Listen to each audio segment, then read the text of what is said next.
Always practice good housekeeping. Huwag ilalagay ang mga basura o likido na maaring sumabaw sa loob ng bahay tulad ng tiner, pintura at gasolina.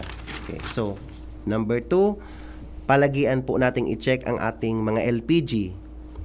Kasi po mostly ito din ang isa sa mga dahilan kung naka-open. Yes, oo. Ilagay sa mataas na lugar o itago sa mga lugar na hindi makikita ng bata ang lighter, posporo dahil pwede nila po itong paglaruan.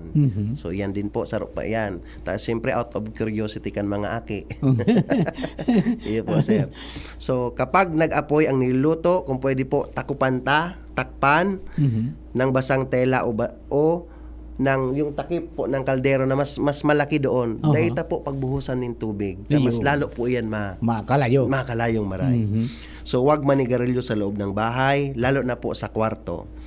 Wag pong itatapon kung may sindi pa yung mga sinigarilyohan ta. Yung upos. Upos kan sigarilyo sir.